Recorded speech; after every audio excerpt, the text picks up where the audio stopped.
వినయనగర్ మనకి ఏదైతే స్వాతంత్రం అంటున్నారు కదా, ఏదైతే స్వాతంత్రం కోసం అంటే స్వాతంత్రం వచ్చింది అంటున్నారో, ఏదైతే స్వాతంత్రం అంటున్నారో అదే రావడానికి అంటే రావడానికి కారణం అంటే యోధులు ఎవరైతే స్వాతంత్ర యోధులు అంటున్నారో వీళ్ళంతవరకు ఎక్కువ మంది చాలామంది అంటే వాళ్ళందరూ వ్యతిరేకించిన వాళ్ళందరినీ తుదముట్టించి అంటే చంపేసి ఇప్పుడు స్వాతంత్రాన్ని అంటే బ్రిటిష్ తీవ్రవాదులు అన్ని ప్రపంచవ్యాప్తంగా వాళ్ళు వెళ్ళేసి అక్కడ ఉన్న దేవతలను అందరినీ చంపేసి అంటే ఉదాహరణకి మనకి ఝాన్సీ లక్ష్మీబాయి ఇట్లా అందరినీ అక్కడ ఉన్న రాజులను మొత్తం వ్యవస్థను నాశనం చేసి అందులో భాగంగానే మనకి బ్రిటిష్ వాళ్ళు ఏదైతే అల్లూరి సీతారామరాజు ఉన్నారు కదా ఆయన కూడా చంపడం అంటే హరిజన గిరిజన నాయకుడు అంటే అడవులను సంరక్షించే నాయకుడు అనమాట. అట్లే కొండరెడ్లు ఇట్లా ఉన్నాయి కదా, మొత్తం రెడ్డీకరణం ఇట్లా మొత్తం భూమిని పరిపాలించే వ్యవస్థలు అన్నమాట ఇవన్నీ అంటే పవిత్రంగా ఉంచడం.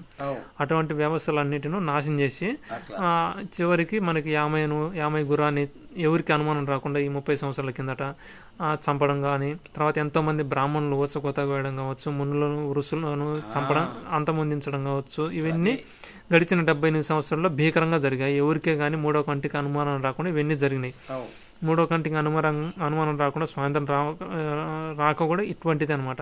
స్వాతంత్రం కోసం పోరాడారు. ఇంతకీ స్వాతంత్రం అంటే ఏంటంటే భూమిని అంతా రావణ కాష్టగా మార్చడం అంటే బ్రహ్మ అసురుడు ఉన్నాడు కదా, అతని వ్యవస్థను రూపొందించడం.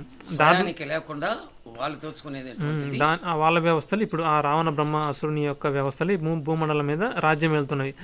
అటువంటి రాజ్యాన్ని స్థాపించడం కోసమే మొత్తం అంటే మంచి చెడులు ఉండే విధంగా ఎన్నికల వ్యవస్థను అయితే రూపొందించిందో లేదో పక్కన పెడితే మొత్తం వ్యవస్థలన్నీ ప్రపంచం మొత్తం అంటే ఓటర్ల కాంచి మొత్తం ఎన్నికల వ్యవస్థలు కావచ్చు, పోలీస్ వ్యవస్థలు కావచ్చు, సిఆర్పిఎఫ్, ఐటీబీపీ కావచ్చు, బిఎస్ఎఫ్ కావచ్చు, ఆర్మీ, తర్వాత ఎయిర్ ఫోర్సు, తర్వాత ఈ నేవీ కావచ్చు, ఇదే అదే అనకుండా పార్టీలు కావచ్చు అన్ని కుమ్మక్కయి ఒకే రాక్షసుల అజెండా కోసం అంటే రాక్షసుల వ్యవస్థలను గెలిపించడం కోసం అన్ని కుమ్మక్కై, ఓటర్లు కూడా కుమ్మక్కై దుస్త రాజ్యాంగంతో కుమ్మక్కి వాడిచ్చే డబ్బుకు లోబడి అంటే సినిమా ఇండస్ట్రీ కూడా చివరికి అంతర్జాతీయ ఉగ్రవాదుల వ్యవస్థలను ముందుకు నడిపించడంలో ఎవరికి అనుమానం రాకుండా మంచిని దుర్మార్గంగాను చూపించడంలో సినిమా ఇండస్ట్రీ కూడా అది కూడా దుర్మార్గాన్ని ప్రాధాన్యత ఇవ్వడంలో అందుకే అటువంటి ఇచ్చిన వాళ్ళ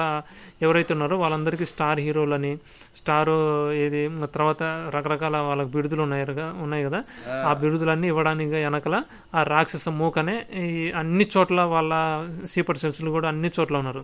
ఏదైతే పోలీస్ వ్యవస్థలు ఉన్నాయో వాళ్ళు బందిపోటు దొంగలు వీళ్ళు కూడా వాళ్ళ కోసమే పనిచేస్తుంటారు అనమాట. అధికారులు వీలైనంతవరకు అధికారులంతా వాళ్ళ కోసమే పనిచేస్తుంటారు. అలాగని అధికారులలో కొందరు ఏమైనా తెలివిగా ఒకవేళ తెలిసి వ్యతిరేకిస్తారు అనుకో, ఒకవేళ వాళ్ళందరినీ అనుమానం రాకుండా అధికారులను కూడా చంపేస్తారు అనమాట.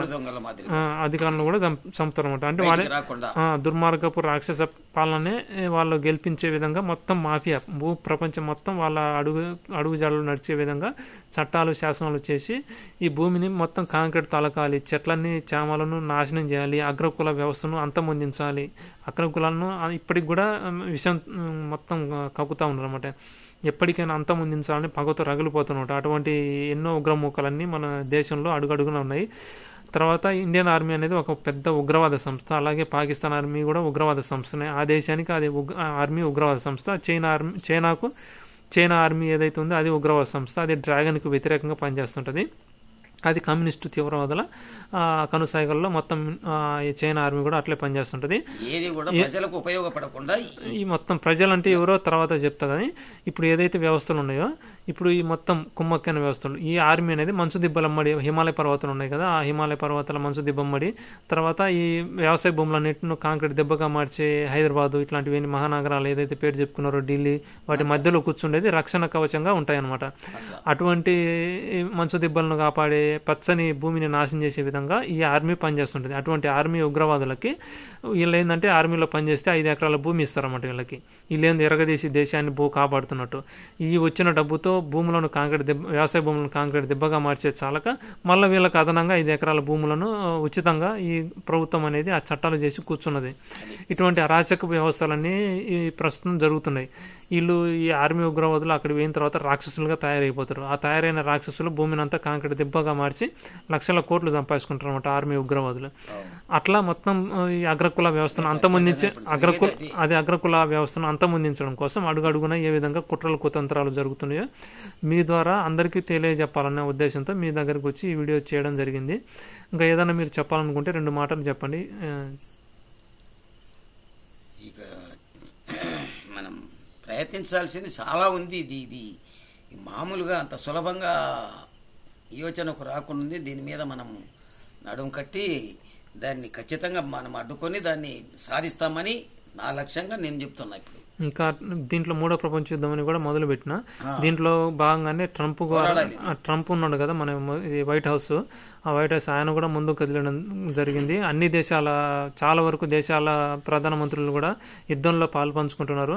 కానీ ఈ దేశ ప్రధానమంత్రి మాత్రం దుర్మార్గానికి కొమ్ము కాస్తున్నట్లు నాకు అనిపిస్తుంది. మరి నిజం తెలుసుకుంటే మేలుకొని మొత్తం ఈ దుర్మార్గపు అరాచకపు దుష్ట శక్తులను ఎదుర్కోవడానికి ప్రధానమంత్రి ఏదైతే భారతదేశ ప్రధానమంత్రి ఉండో ఆయన కూడా ముందుకు రావడానికి అవకాశం ఉంటుంది.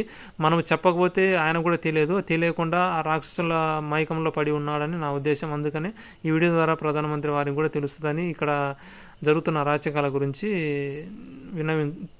తెలుస్తుందని నా ఉద్దేశంతో ఈ వీడియో కూడా చేయడం జరుగుతుంది. సూత్రంగా తెలుసుకుంటే లెక్క వచ్చినట్టుగా మనం దాన్ని సాధించేదానికి సులభంగా ఉంటుంది అని మనము అంటే ఆశిస్తున్నాం. ఏదైతే ఎన్నికల వ్యవస్థ అన్ని ఉగ్రవాదుల కుట్రలకు కనసాగులు నడుస్తున్నాయని తెలుసు.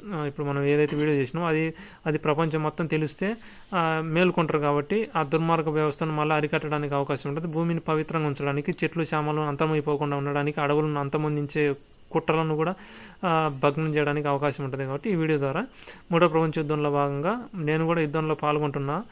దాంట్లో కూడా ఇప్పుడు మీరు కూడా మీ సందేశం కూడా 3వ ప్రపంచ యుద్ధానికి అడుగు వేయడానికి అవకాశం ఉంటుంది. కాబట్టి అందరూ ప్రపంచం మొత్తం 3వ ప్రపంచ యుద్ధంలో పాల్గొని మంచికి మంచి చెడుకు చెడు మార్చి భూమిని పవిత్రంగా ఉంచాలనే ఉద్దేశంతో ఈ వీడియోను చేయడం జరిగింది. ఈ వీడియోను కాబట్టి ఈ వీడియోను అందరికీ ప్రతి ఒక్కరికి తెలిసే విధంగా ఈ వీడియోను అందరికీ షేర్ చేయగలరు.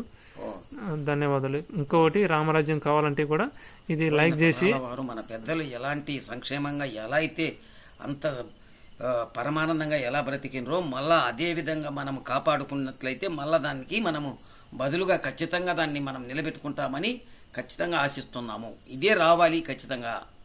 అది రామరాజ్యం కావాలంటే దీన్ని లైక్ చేయండి, షేర్ కూడా చేయగలరు. అట్లా